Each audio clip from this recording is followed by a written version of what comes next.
Olá, queridos irmãos, seja bem-vindo a essa nossa transmissão. Em nossa meditação de hoje, nós vamos abrir a nossa Bíblia no livro do profeta Ezequiel, no capítulo 9, que nos diz assim: Então me gritou aos ouvidos com grande voz, dizendo: Fazei chegar os intendentes da cidade, cada um com as suas armas destruidoras na mão.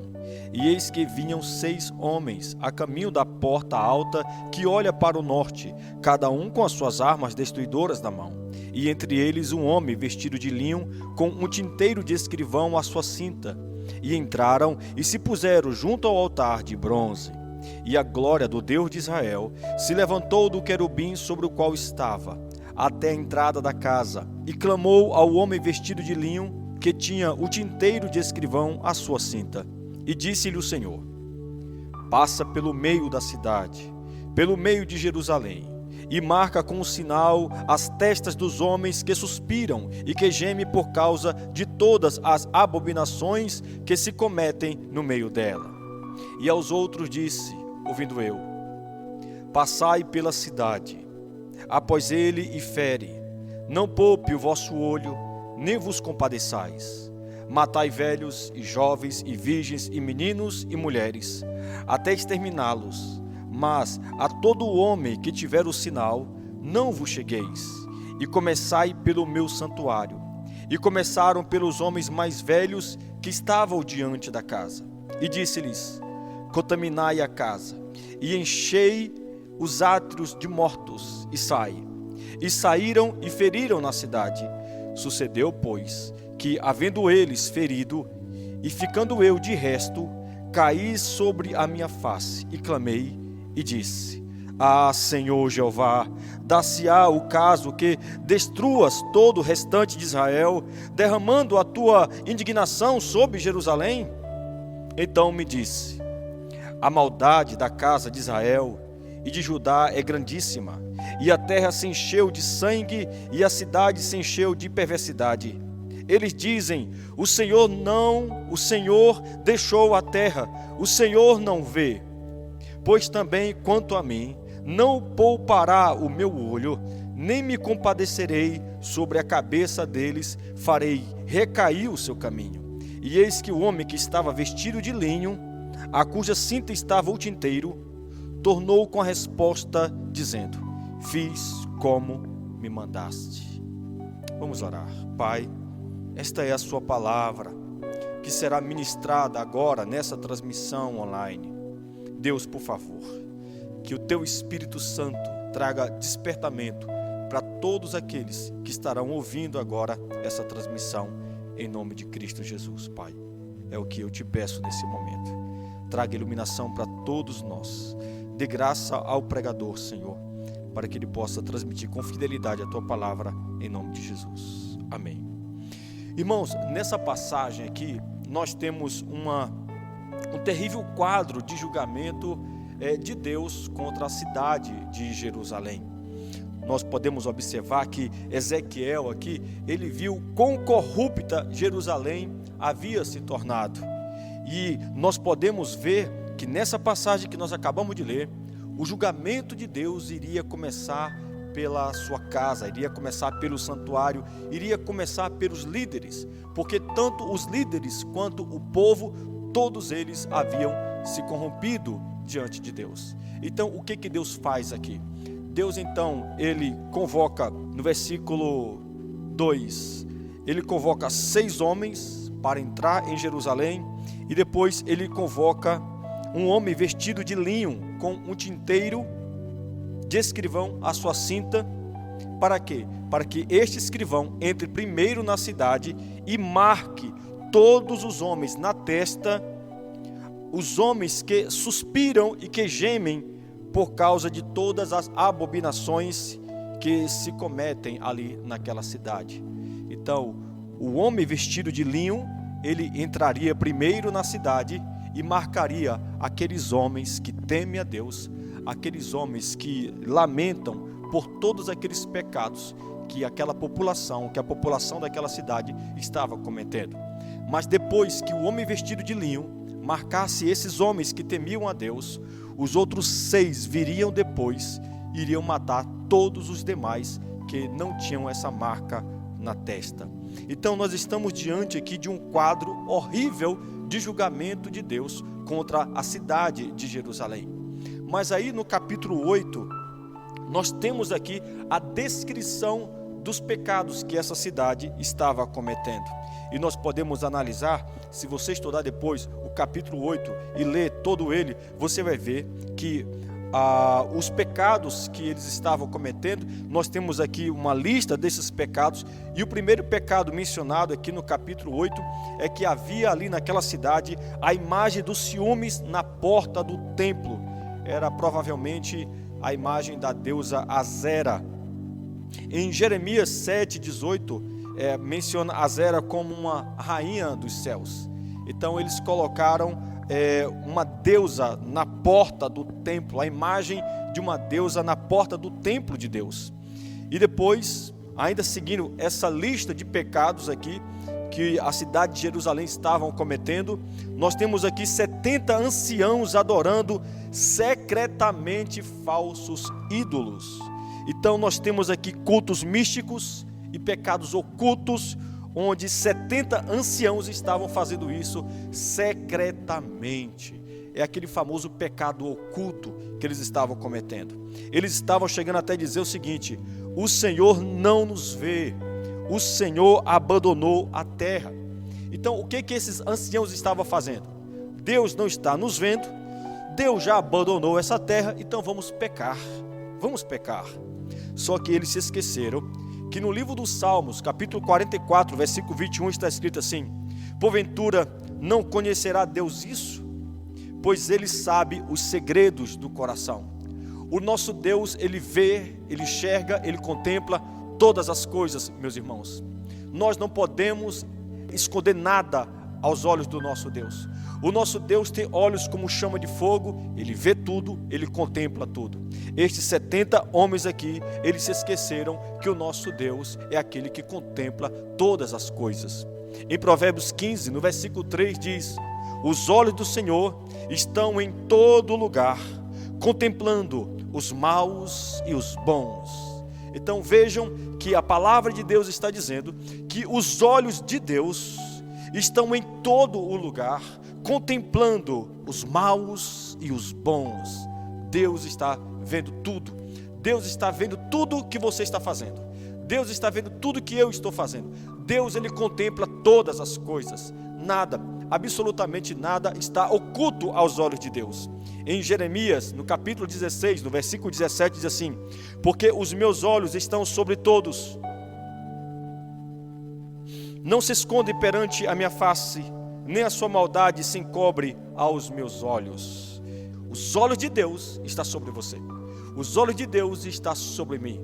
Onde você entrar, por onde você andar, para onde você for, os olhos de Deus estará sempre olhando para você. Porque os meus olhos estão sobre todos os seus caminhos. Não se escondem perante a minha face.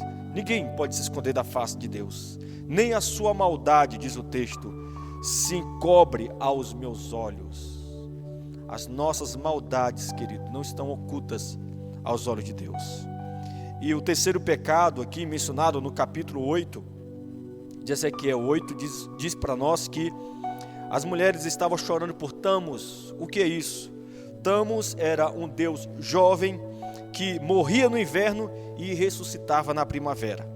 E o culto a esse deus jovem envolvia questões sexuais, envolvia também degradação moral. Isso te parece familiar? Porque o que nós mais estamos vendo hoje é a degradação moral e uma libertinagem sexual sem precedentes. Tudo, absolutamente quase tudo que nós vemos no mundo hoje tem uma conotação ou um apelo a alguma coisa sexual. Isso mostra para nós, queridos, que se naquela época as pessoas estavam fazendo isso e Deus trouxe julgamento, isso significa que Deus trará julgamento novamente, porque os pecados estão se repetindo.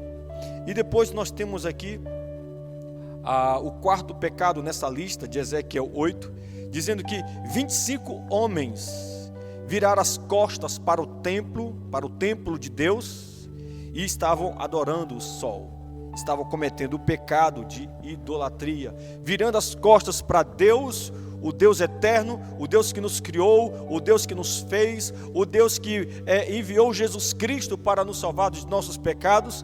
Estavam rejeitando a Deus e adorando o sol. Em vez de adorar o Criador, estava adorando coisas que Deus havia criado, como o sol.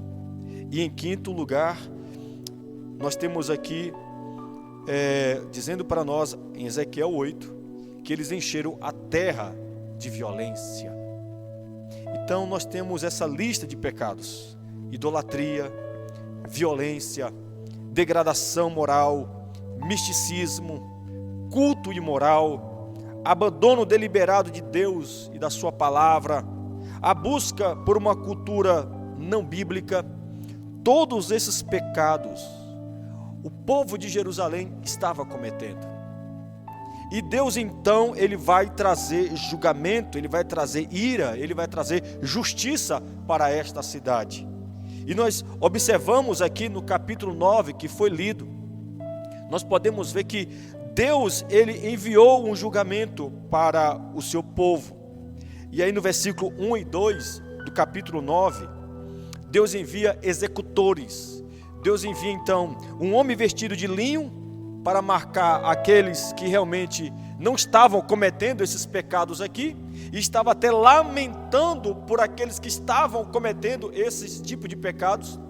E depois dele, Deus envia 6 executores, que provavelmente aqui são 6 anjos, com armas destruidoras. Nós observamos isso aqui no versículo 1 e no versículo 2.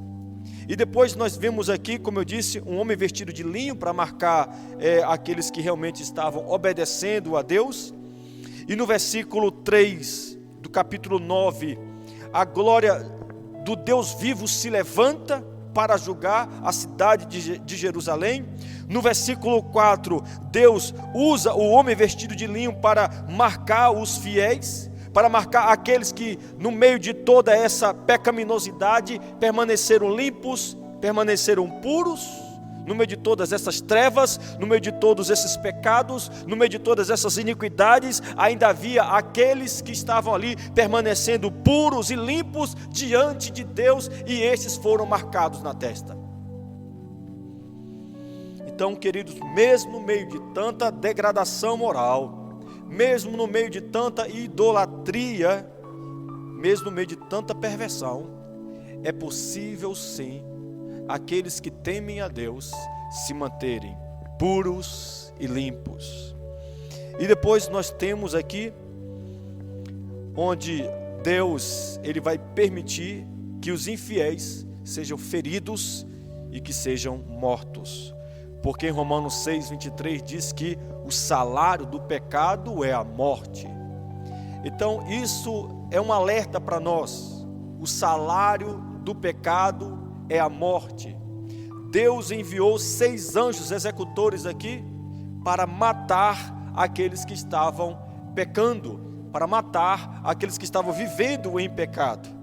E depois no versículo 6 nós encontramos esse juízo de Deus que diz que começaria pelo santuário, ou seja, a justiça de Deus iria começar pelo santuário, iria começar pela liderança, iria começar pelos homens mais velhos.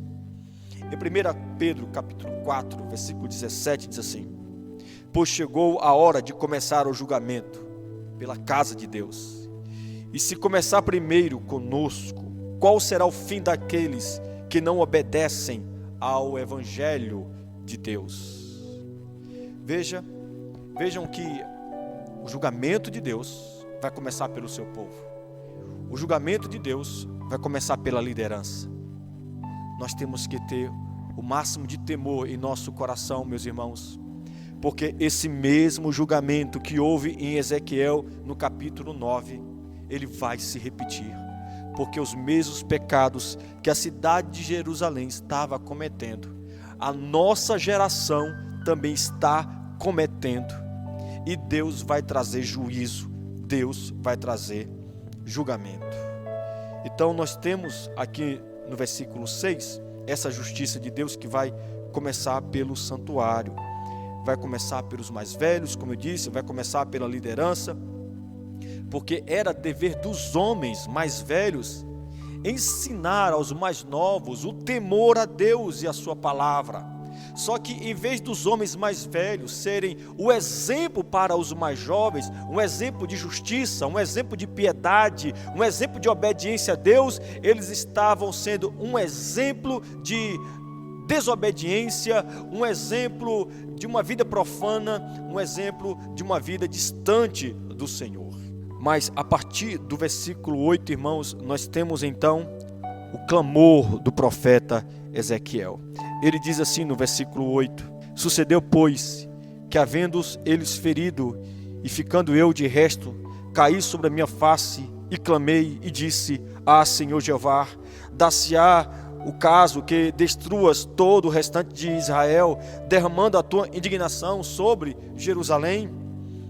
Então nós temos aqui no versículo 8 o clamor do profeta.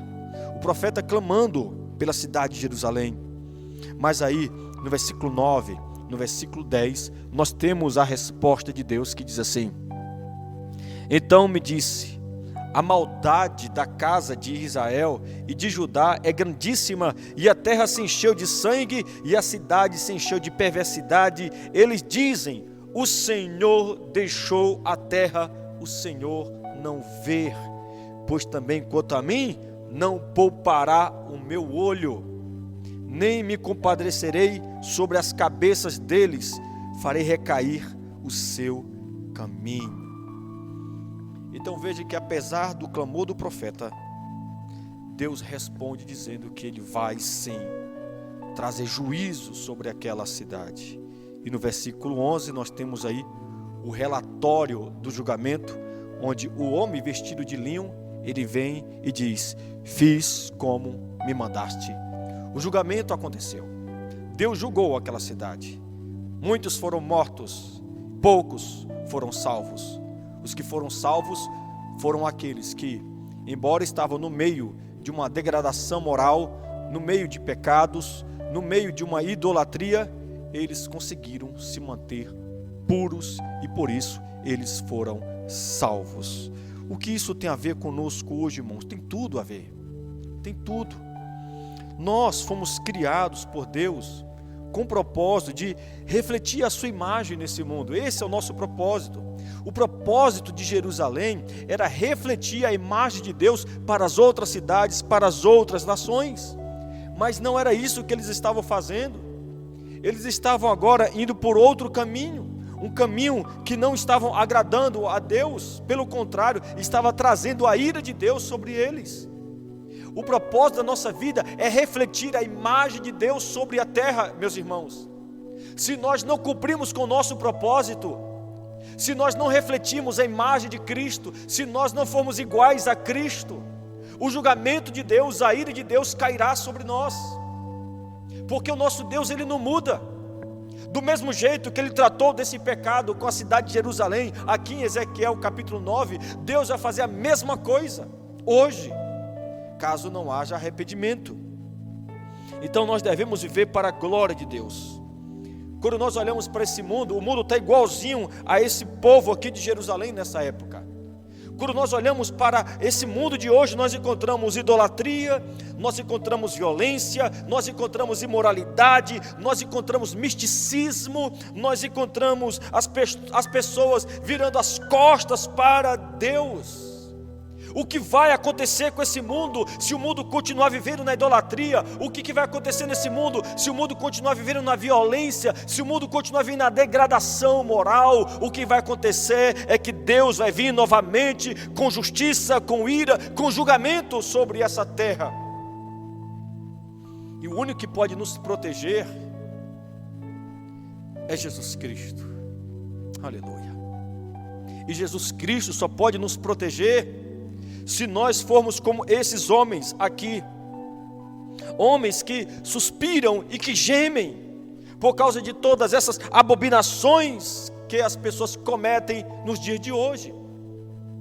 Então Jesus vai nos marcar aqueles que realmente olham para esse mundo e vê que realmente esse mundo vive uma degradação moral terrível.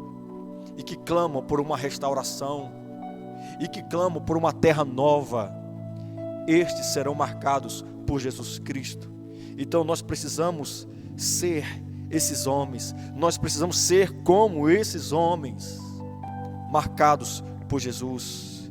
E nós seremos marcados, irmãos, se nós lamentarmos a situação desse mundo, se nós dermos toda a nossa devoção e tempo para Deus, se nós somos devotos a Deus, se separarmos tempo para Deus, se nós nos arrependermos dos nossos pecados e lamentar a situação desse mundo, se nós buscarmos uma vida que realmente agrade a Deus, se nós buscarmos uma vida de santidade, uma vida pura, mesmo no meio de toda essa degradação, irmãos, nós seremos marcados por Jesus Cristo, nós seremos salvos, nós seremos poupados. Aleluia, aleluia, aleluia. Mas como nós conseguiremos, irmãos, viver para a glória de Deus e sermos marcados por Jesus? A Bíblia deixa bem claro que nós não temos força e nem poder para isso. O próprio Jesus Cristo disse em João 15:1 que sem Ele nada nós podemos fazer. Mas graças a Deus que nós temos Jesus. Nós podemos clamar o nome de Jesus e Ele nos atenderá, Ele virá até nós, aleluia, e Ele irá nos restaurar, Ele irá nos santificar, Ele irá nos purificar, aleluia, Ele irá nos guardar de toda essa degradação moral que existe hoje, Ele irá nos guardar de toda essa pecaminosidade que existe hoje. Deus irá nos guardar através do seu Filho Jesus, se nós vivemos para a glória de Jesus. Se nós nos arrependermos dos nossos pecados, se nós não virarmos as costas para Ele, para a sua palavra, é tempo de voltarmos para Deus, é tempo de nós voltarmos para Jesus, é tempo de nós nos voltarmos para a sua palavra, para os seus decretos, para os seus preceitos, porque só serão salvos aqueles que forem marcados, e só serão marcados aqueles que realmente lamentaram a situação desse mundo e procurar viver uma vida santa, uma vida pura, uma vida de arrependimento, uma vida que realmente venha agradar o nosso Senhor. E a vida que agrada a Deus é aquela vida, irmãos, onde nós vivemos na dependência de Jesus Cristo, porque sem Jesus nós não podemos fazer nada. Só Jesus pode nos salvar, só Jesus pode nos santificar, só Jesus Cristo pode nos purificar. Você que está me ouvindo agora nessa transmissão, se arrependa dos seus pecados. O julgamento de Deus está chegando. Essa pandemia que está acontecendo no mundo é só um alerta para a humanidade dizendo: olha, o meu julgamento está chegando. Ele vai enviar os seus anjos para trazer destruição à terra. Mas primeiro, Ele vai salvar os seus. Primeiro, Ele vai marcar os seus. Aleluia. Para que quando esses anjos descerem para destruir a terra, aqueles que são de Deus serão poupados, porque já estão marcados pelo sangue de Jesus Cristo. Se você quer ser marcado pelo sangue de Jesus, entrega a tua vida para Ele hoje. Se arrependa dos seus pecados e se torne um filho dEle. Amém? Que Deus te abençoe. Obrigado por nos acompanhar aqui nessa transmissão. Nos vemos na próxima. Amém.